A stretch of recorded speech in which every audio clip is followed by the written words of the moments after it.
So I'd start out with a rough sketch that the client would approve, and then I would take that sketch and I'd clean it up by outlining it, getting some real clean lines that I could use for my opaque projector, so I could project the image either onto a piece of paper for a pattern, or in this case directly onto the signboard where I could draw it out. And I would use different types of references for ideas for lettering, types, styles, borders, decorative things like that. Things that people have painted around town, other sign artists, or maybe the Atkinson book for a font. Or I also had a collection of Dover books that had some decorative borders, things like that. And for the, in this case for the dolphin photo, I probably would have gone either to the library or in local gift shop, since we live in an ocean community, and find a good picture of a dolphin. I also had transfer letters by letter set that I would use to get, you know, long lengths of text or copy, and I would use these transfer letter tools, which I still use, but they're used for burnishing vinyl. Then the Croy machine came out, and this thing was quite a machine, and it would make ribbons of lettering for you. And I did also graphic arts as well, so it did help for that, but you had to buy these discs, ribbon. It was quite an expensive thing. So anyway, I would go ahead and I'd color the sketch so the client would have an idea of the color scheme, probably with either color pencils or markers like I'm doing. Actually, these color pencils are about maybe 60 years old, because there's some that my dad had. He was the one who bought the Opaque Projector for me, and also that Croy machine. He really supported me in my passion for the sign business. And then I would go ahead and buy my board, and I'd sand it, all 6 edges all the way around, get a nice round sound, because you don't want that paint peeling, and that's where it's notorious for peeling. And I'd also apply some paintable caulking around the entire edge. This will also seal it. Because if you don't do this part of it, especially for this sign, which is going to be sitting in a frame, the water buildup will more than likely delaminate and dry rot, especially at the bottom. And that's why I would apply this caulking. And you will actually see this in the next photo. The old sign, the existing sign that's there, you will see where this actually happened. The edges were not treated, and this is what happens. It rots the edge. So sealing and priming and painting is your best bet for keeping the edges from delaminating. Now I'm putting a primer on the back side, because this is actually going to be in a freestanding frame. So the tenants of this park, mobile home park, are actually going to be able to see the back of this sign. So I've not only primed it, and I would prime it anyway if it was going to go on a wall to make sure it's nice and sealed, but I'm also going to match the faded redwood frame color and paint it that back too, so that when you look at the back of the sign, it will be the same color as the frame. And the redwood is pretty much done at it's a pretty old frame, so it's done fading. And you'll see in the very end, when I install the sign, how this is going to look, how nice it looks, instead of just a big white blank 4x8 wall. By the way, this is a 4x8 panel. And now I'm slightly sanding and cleaning with isopropyl alcohol and priming the surface side of the sign. And then I'm going to come back and I'm going to lightly sand and clean with isopropyl alcohol.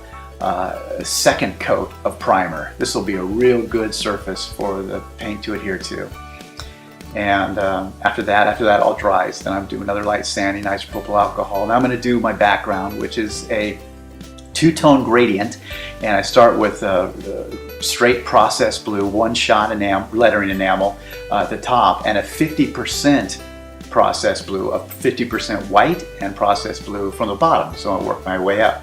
Now I'm not concerned about making this like it's been sprayed on, because number one, I didn't have a spray gun back then, and number two, you're only going to see a very small portion of the gradient, because there's going to be a lot of lettering and illustration in the middle of this. So I'm just trying to get the effect mostly on the edges, but I go ahead and I do the entire thing so it's nice and even. And so this is a matter of just bringing the rollers together. First you bring the light one up and you roll that and blend and blend and blend and blend and blend, and then you come back with your upper color, your darker color, and roller, and bring that in. Now here I'm getting on a ladder to look at it to see how it looks. And then here I'm coming in with the darker roller and bringing that down. And the more you blend, the nicer it'll look. And as it dries, it'll just get even better, because the paints will just really merge. So if you get it to your liking at this point, it's just only going to get better. So this takes care of the background, and I have to let that dry, obviously. So the next thing I'm going to do is put my pattern, my line drawing into the Opaque Projector and shine it up onto the board. And I go over now and I just trace with a grease pencil, Stabilo grease pencil, and there's all my lines, and I'm ready to paint. And you see there's a little scratch right there, but I kept that background color, so that's no problem. I can come back and touch up, and you'll see that I will need that later. Here I have a scaled version of that dolphin illustration, and I'm just so I can locate my horizon line. And I'm going to go ahead and take this off and mask it, and I am going to actually do the same technique where I use the two rollers, two colors, and I'm going to take that light blue, that 50% blue, and white to create my sky for this this illustration. And what I'll need to do is put a tape line along the horizon, also just mask it all off so I don't go cover my letters. And so I'm just doing the exact same thing as I did with the background, and just getting a nice blend in. Pull that off, let that dry. Everything has to dry before you can do the next thing. You can see how long it takes to do a painted sign. Here I'm just doing the ocean horizon, and I'm going to go ahead and mix my colors right there, because we're not going to see much of this. It's going to get buried a lot by the foam from the dolphins jumping, and also the lighthouse and rocks. And that's actually a lighthouse from the Santa Cruz Harbor, and that's the way it looks with we call them concrete dice, if you want to Google search it. So I'm going to go ahead and fill in my dolphins, and they were projected because I had the pattern, so I just didn't show me projecting them and drawing them. And so I've got my pre-mixed 3 tones, the dark tone, the mid-range, and then the light tone. And I just go ahead and I just sculpt those. I lay down my darks, mid-tones, and lights. Here I'm just adding the foam with a Fitch, which gives me kind of a texture. It's a very stiff bristle, so I just kind of jab my way through it, and I'm also keeping the outline so I'll be able to see those. I didn't want to cover up anything and have to come back and redo the pattern. I'm bringing in some airbrush technique too. Don't have to, I just want to show all the techniques that I use then, and highlight the dolphins, which brings a real 3D quality to them. I just love airbrushing. I always have since I was a teenager and first used it. And now I am using the lettering. I'm going to go ahead and start the lettering. And this is where the flat maul stick and cotton glove shine. It's just like floating on butter. It's just so nice to just use this system. And it just allows you to create. Oh, there I just dripped. I didn't use my spit, I don't think. It would kind of look like it in the video, but I'm not sure what I did. But anyway, so yeah, that flat maul stick has been a treasure. It's something new I just started. Then I just come back with a flat brush, a 1-inch flat to fill in. It goes pretty quick doing that. And what I want to show next is the actual speed that I'm going. I know this has been a lot now. So right now this is normal speed, and you can see it's slow motion. I mean, this is actually how fast I'm doing this lettering. So I mean, other people may be able to do this a lot faster than me, This is my speed, so I don't know if it's fast or slow or average, but this is the best I can do. And so it kind of gives you a feel how long it takes to do a sign like this, just with this one letter A. And you can see that it's, you know, after seeing this video so far at turbo speed, it just feels like we're, you know, going at a snail's pace. But it just goes to show you that this is not, you know, this is a slow process compared to, you know, modern technology. But this is the way, at least I did it before computers. So don't know what to tell you. But I'll just keep talking while I'm doing this agonizingly slow A. Okay, so we'll speed it up now and move on. But at the same time, this is really, really rewarding. It's just so fun. I just love putting paint on a board and doing a letter like this. It's absolutely rewarding. So yeah, just continuing to do outlining and filling all the way down. So now we're over off to the second word, which is family. And the tape line really cuts your time in half too, because you're not having to cut that part of the letter. But for vertical strokes, it's just a lot faster just to, you know, you wouldn't tape off vertical strokes on something like this anyway.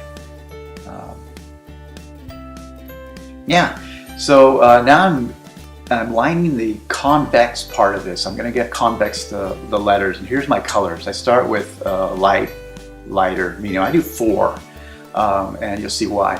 And I don't do an extreme contrast. I like more subtle. And so what I do is I start with the lightest color, which is the white in this case.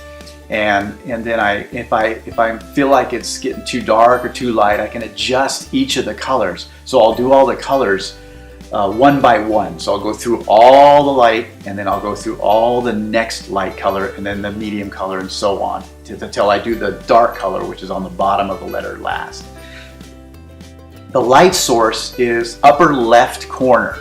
So that's why you're going to see the colors placed in certain points, and that'll also be reflective of the shadow, which is the process blue that I'll be putting on later. And where you see those curved areas, I call them dead ends, where it's in the middle of the stroke. I'm actually going to come back with an airbrush, and I'm going to blend those with both colors. You don't have to do this. You could stop right there with those dead end strokes right there. And a lot of people do. They stop there. But I just want to show you all the different effects that I was using.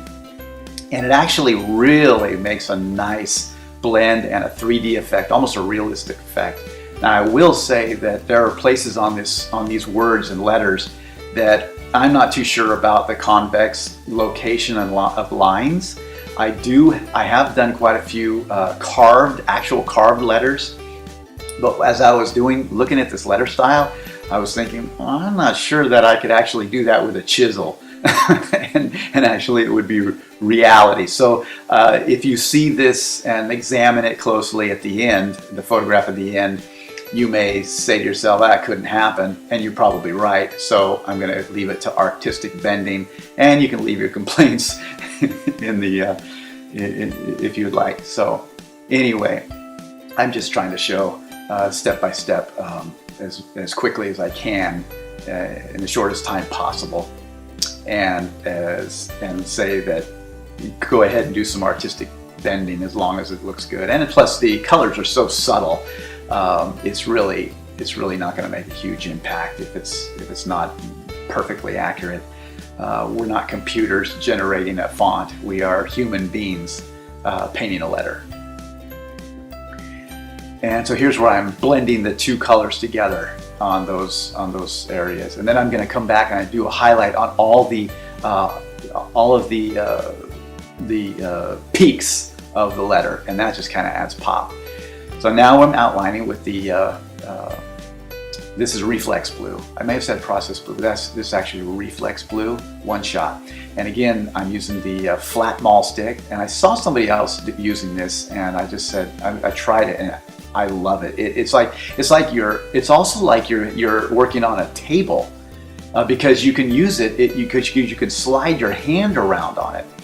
Here I'm freehanding the scroll work, and if you'll see the photograph at the end, you'll notice that they don't match perfectly, and I was hoping they wouldn't, because I just wanted it to look more organic, more free flow, more like somebody was just drawing and painting. In this case, I did. This is off my line drawing and projection, so I wasn't worried about trying to make it perfect. I want it to look very free-flowing and soulful, like it was just done by hand, which it is.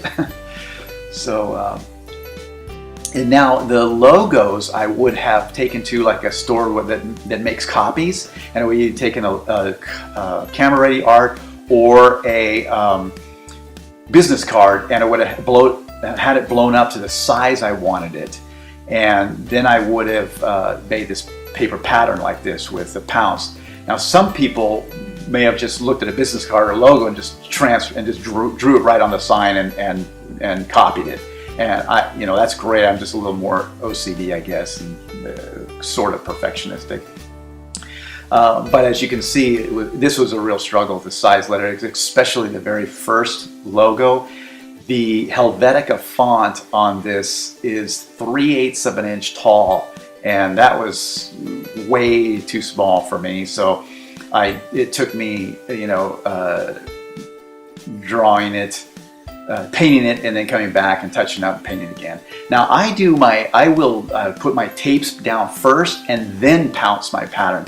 Number one, I can just transfer the lines first, just based on measurements, and then put my tape down and with my finger, and then pounce over that. If you do it the opposite and try, for number one, the tape doesn't stick very well to the chalk, and then also if you run your finger across it, it wipes out some of your letters or your image that you wanted to pounce. So I don't know if this is right. It just makes sense to me. So that's why I put my tape down first, and then I pounce on top of the tape.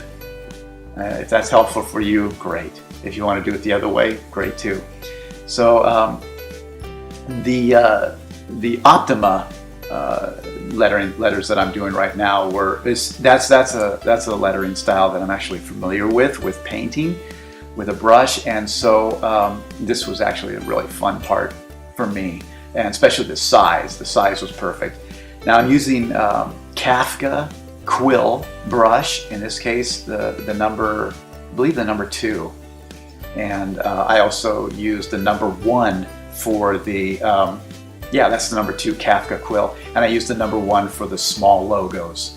Just love those brushes. They're just so great. If you can get those, get Kafka quills, lettering quills.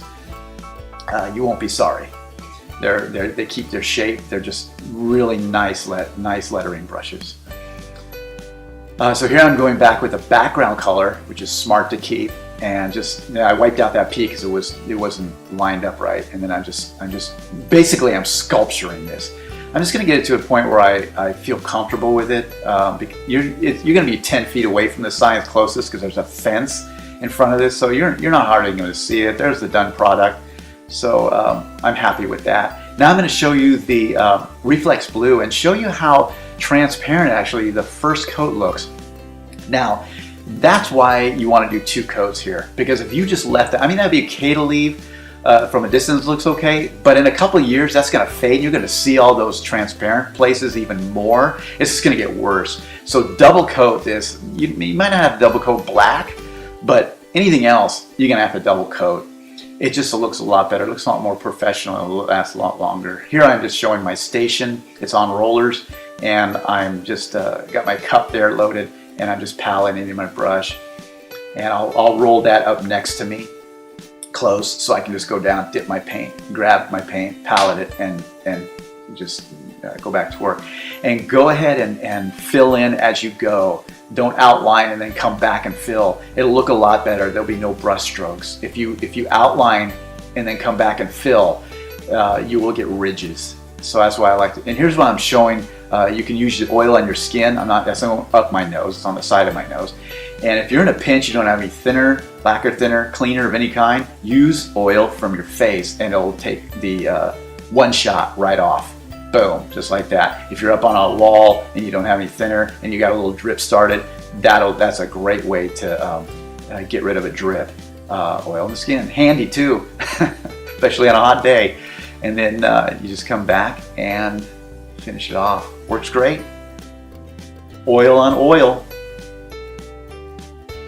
And there you go. You can move on, keep going.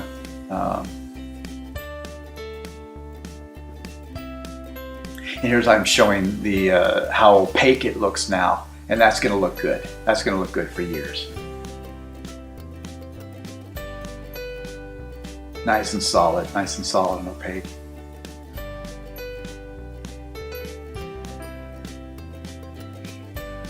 Here I go. I'm taking the sign. Sign's done, ready to roll. So I'm going to go ahead and put it in the back of my truck, and we're going to go and install it. We're going to have to take the old one out, put the new one in, and slide this in the back of my truck. Whoop. Careful there. Put a blanket over it, bungee it down, and off we go.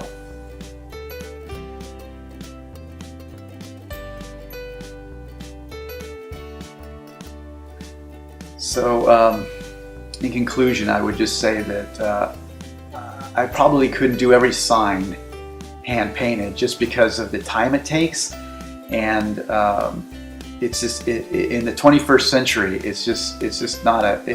I mean, there's so many sign shops in this area. I would never be able to be competitive. It would be more of a novelty, but it's at the same time it was the most rewarding thing I've done. And it's just such an enjoyable thing to do. So I'm going to do it on a when I think it's appropriate. Now for this client, I charged them the same amount as if it was going to be a digital print laminated on a piece of aluminum or ACP. So in case you're wondering about the cost of this, I was doing this for your sake to create a video of a sign that would have been done pre-computer age.